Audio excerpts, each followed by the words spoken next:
What's going on, everybody, and welcome to the Other Side of the Firewall podcast, where we talk the latest and greatest in cybersecurity news, as well as we highlight those movers and shakers and glass ceiling breakers, those people of color who make it to the other side of the proverbial firewall. My name is Ryan Williams, and as always, I'm joined by Shannon Tynes. What's up? What's up? Chris Abacon. What's going on, everybody? And Daniel Acevedo.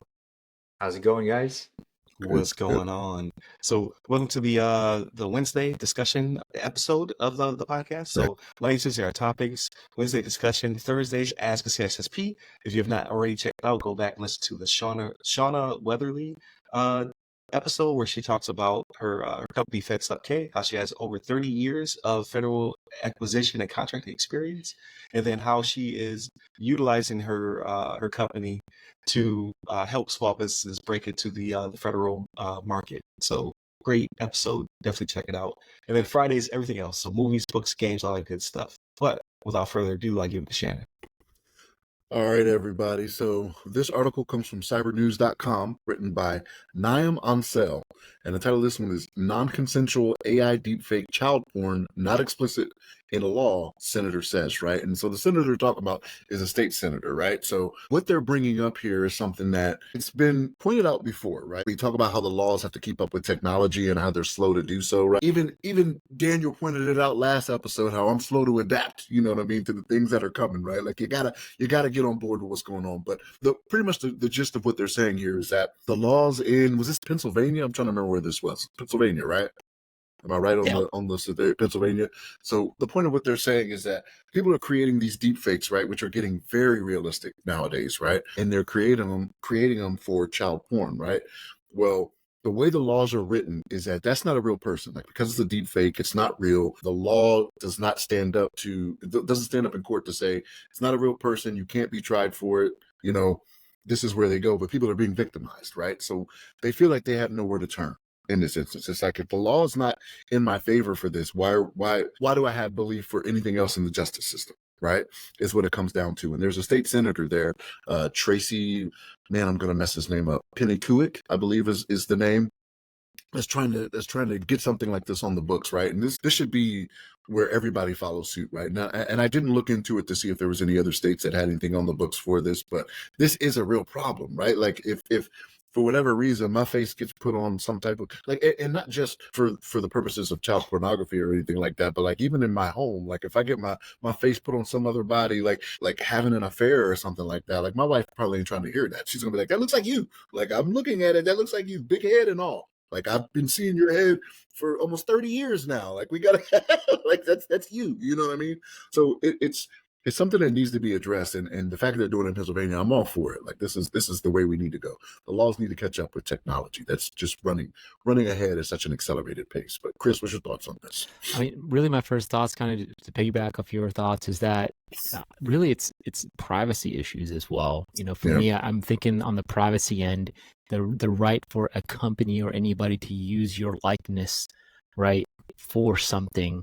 And it's very difficult to track, especially if, you know, your pictures are out there. Any weirdo or whatever can just put your face into some type of material, even if it's not, you know, related to, you know, this type of, you know, pornography, right? It's obviously very, very sick and weird, but like, it doesn't even have to be that. It could be your face on an ad, right? For Viagra or something. Look at this guy, you know. But I'm just trying to say, like, that's an example, right? Like, I don't want my face, or, you know, you wouldn't want your face associated to something that you have no idea, and you have no idea what they're doing with it, right? So I think from this case, it does come down to privacy. But in this case, for, you know, the young people, the minors, I think we as at least the law should definitely protect their privacy, especially when it comes to this type of stuff.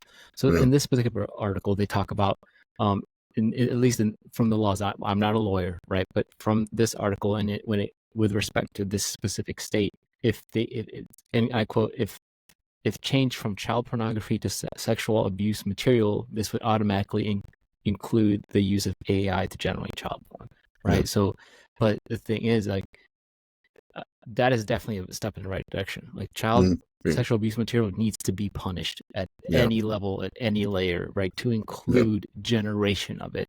right? Even a painting, or I just think that to me, it's a fairly obvious thing. You wouldn't want your face put into a situation that's not without your consent, and definitely not children, right? It's just, it's disgusting, and I definitely think it needs to be addressed. But again, Dan, what are your thoughts? Okay, I unmuted myself. Yeah, it There was it is. and I got heated on this one. I was really Yeah. upset. Yeah, I have a daughter, right? So, this kind of hits really close to home for me. And then, so the article had me on the seesaw of emotions. So the article's title had me thinking it was about like child pornography, like young children. But the article, the victims were high school students. Doesn't make it any better. But then you read the people that they mention at the end that have been accused. All of those were child pornography, like children cases, which are scum of the earth. So it made me I was angry to begin with, even angrier that these poor girls that are in high school, at that age, we all remember we were teenagers. I was a super weird, awkward teenager. It's like gangly and like had trouble. So I had all these like self-personal issues. So I can imagine these poor girls also, now they got to deal with this. It's out in the public probably. It's probably being sent to their friends. It's like the new form of bullying, right? It's like bullying 2024, which is horrible. And this is this iteration. Deepfakes are only going to get better. So I can only think how bad it's going to be in the next 5 years. So my heart goes out to them and their family. This, like, people like this that do this, even if it's like a high school student doing this, because let's say the girl didn't want to go to the prom with him or had a bad breakup. If you're going to go to those lengths as a kid of that age, you should be punished regardless, right? It doesn't make it right. And then there was just some sick weirdo, in their house that just taking pictures of kids in the high school or filming them and then just creating deep fakes of these kids. It's even worse. So it should be punished. The fact that the legal cases and the legal defense has not caught up to how technology and what technology is doing is a disservice to the community and to the people. And it really needs to be corrected, right? And the person you mentioned is in the right track. They're using the cases of it being from pornography to the child abuse material, and that would be an avenue to explore. So hopefully they get their stuff together and they snowball this and they pass legislation to rightfully punish people doing this stuff. And I probably had other points, but I kind of got derailed because like this one really like shook me a little bit. The thing I was going to mention now that I remember is that I probably mentioned it in another episode. We were talking about deepfakes also. That I think it's really important to bring this into your family's household and make them understand how deepfakes work. And I think it's going to be in the very near future where you're going to have to come up with some kind of code word or something where you're FaceTiming or you see a video or you're making a phone call and you're talking to your loved ones or you're talking to your spouse. If the conversation doesn't sound right, throw that code word in there or start the conversation off with a code word just so they know, hey, this is actually me. Because these are just going to get more sophisticated as time goes on, especially the voice aspect. And you can get a phone call, hey, my love, I'm like stuck here. My car's broke down. I'm at this address. And then you're going to go to that place. You're going to get jumped by people. So we got to be a little bit smart on how these things work. Tell your family, make it a conversation which is not, taboo, and be prepared in the future. But that's kind of how I see this. What do you think, Ryan? Yeah, I think you guys are spot on. So I have a couple of questions, right? Like I'm not trying to be an advocate for any of this. So I'm not playing devil's advocate here, but I just simply don't know. So when it comes to the child sexual abuse material CSAM, right? That absolutely makes sense. You're taking someone's likeness and doing something with it that is non-consensual. So like that for me should be easy route to being illegal. But what about if you're generating images of someone who doesn't exist? So in this article, it does hint that there's no victim because that person is not a real person. So how is this different than someone who paints a picture or draws a picture of someone who is not of age and things of that nature? Like, is that punishable by crime? Because I don't believe so. So I think that is the loophole that they may have here. Because that person does not exist, so they are not a victim. You're a sicko. And whatever software allows you to do that is also should be penalized or found to also be in some kind of immoral, unethical framework. But if some random man or lady does draw a picture or make art of some sort that's not digital, just by hand, is that punishable by crime? I don't believe so. So I got one thing to add. So the difference between painting something, right? Mhm. Versus generating something on AI is that AI has source material, right? AI has Right. So it's taking bits and pieces from right. It's other. taking bits and pieces of people's faces and making this, right? And if you're, to me, right, that already is like almost a violation of somebody's privacy, because like what's the word, scraped, right? AI has Right. scraped so many images from the internet, right? Pretty much every image that's publicly available has been scraped, right? Every stock image. But you're using these people's likeness, right? Let's say the algorithm or whatever says there's 10 15 faces and creates a young face. Yeah. But legally, right, is that because it's doesn't, that person doesn't exist, but the inspiration and data came from real people, could that be construed as a real so maybe person? if they watermark it, so like you Right. like, this eye came from said image, this cheek came from said image, and it like we can deconstruct this image to find all of the images it was based upon. Like maybe that can then be the again, I'm not a loophole. lawyer, right? But from a legal standpoint, right, I'm sure that there's a lawyer or a team, making out there trying to figure out the solution, right? At least from a legal perspective. So here's my, I don't want to say rebuttal to that, but like even when it comes to someone that's using, paints or charcoal or whatever, they also have inspiration, right? Like true. It's not like they have come up with a person that no one has ever seen anywhere, right? Like when they draw a picture, it's the hair of their mother, the nose of their father, or they have a niece that looks like this. But like, so I don't know. That line is very fuzzy because even like a true artist, it has an inspiration to where they got that from somewhere. They had their muse, right? Artists like to say they always have a muse, and it's like, shut up, you just That's true, but I feel like it's because it's the images. These are actual images that are generated from actual files that exist. Right. At some point, a photo was taken. Right, because as an artist, it's an artist. That's the whole concept of art, right? It's like it's something that's from the person, something an interpretation of. If you draw hair in a certain way, it's just because you've seen it, and that's the way your mind perceives it. Versus the mind, our minds are totally different from an algorithm that takes fixed files, generates it, scrambles it up in code, and then creates something. That is absolutely a different process, in my opinion. But the thing that's confusing to me is that child pornography is illegal regardless, right? Right. Yeah. Period. At the end of the day. So even if it's not a real person, whatever is being generated, if it's not an adult, it's still a child. Yes. And if it's pornography, it's still pornography. So I don't know why. Is this like, this is the case, and we're trying to figure this out. We're not lawyers. This is the part of where our legal system is broken, because at the end of the day, the end product is still child pornography.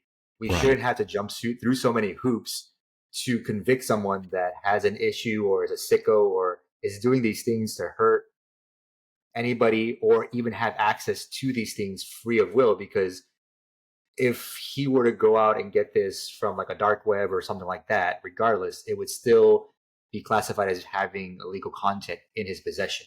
Just because he's able to generate it freely by himself from a system and they're not real people, it's still should be child pornography regardless. Right. And I 100% agree with you. However, is there a precedent? Yeah, I'm saying the word incorrectly, but whatever. For someone who draws, like let's say like this person's super, like I keep saying he, like we're being I bet you like 99% a little sexist. We gotta be sexist. So he or she, right? The predator, this predator, were to draw this thing, is that still punishable by the law though? That's the thing. I'd have to find out, because if somebody were to, like, if there was a use case to like go into somebody's house with a warrant and then they found a bunch of paintings of a bunch of like young children. The assumption would be that this was based upon a real person. Like he or she did something to somebody and then painted or drew it. But what if they just drew it? Is that still punishable? There's probably cases out there that are like that. So here's my wrench to throw in here, right? So like when it comes to old Renaissance paintings and they drew the cherubs, right? The young children and whatnot that are naked. Is that pornography? Or is it art? No. Yeah, it's art, right? It's considered art, yeah. Same thing if you take... They're little angels. They're little angels, aren't they? They have little wings. But it's also intent, though, right? It's intent. Like intent. That piece of art it's there as... Versus, like, some weirdo doing what he's looking. I don't want to say Right. it on this, right? So You know no, what I'm saying? I got you. Here's why I say this, right? So like there was a point I can remember back in the day, right? And I hope I'm not violating any statute of limitations or anything like this. But when my children were young, when you take like pictures of your children in the bath, like you would like send them to family or like you'd have them printed off and you show them to people. Yeah. It wasn't because of that. It was like, okay, my child's first bath, right? So it may have some type of nudity or something like that in there, right? You cannot do that nowadays. Like you better not take a picture of your child's first bath and then send it, text it, email it, messenger it, or whatever. Like they're going to get you for child pornography. It's just one of those things where this is where we have come, right? Like I'm not doing it society for pleasure, right? Has changed the context of it. Right. But I thought it's weird, right? Like this is a weird conversation. But I heard from somebody that if it's in black and white, like let's say you take a picture of your child, like newborn picture of your child, black and white versus color, does make also a distinction or a difference in implications. Yeah, it's weird. Weird. Yeah. Yeah, I don't see that.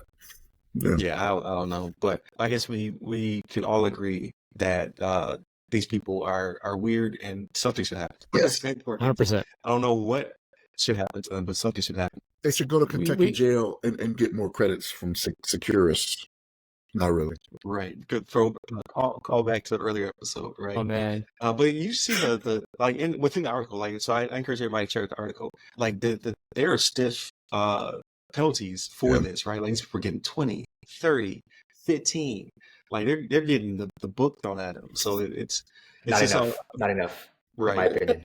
So it's just a matter of time before it evolves to encompass the CSAM stuff and other things, the generated images and things of that nature, which will also get you hemmed up. So that's why it's an important conversation to have with your children, because technology has kind of accelerated to the point where they're sending pictures of their classmates, or they may be generating this stuff like, haha, this is funny, but no, you have child porn on your phone now. So just because you're a child does not clear you of the law. I don't know what the word would be for that. So like a child can have possession of child pornography and get time and penalties because of it as well, not knowing that like, oh, okay, I took this picture of myself to send, to a boyfriend or girlfriend or whatever, but now you have child porn. So there's implications there as well. So we live in a crazy world. But definitely hit up all of us at Scobar name. The other side of the firewall, or the other side of the firewall, the other side of the FW, or Ask a CSSP. I try to combine all that stuff together.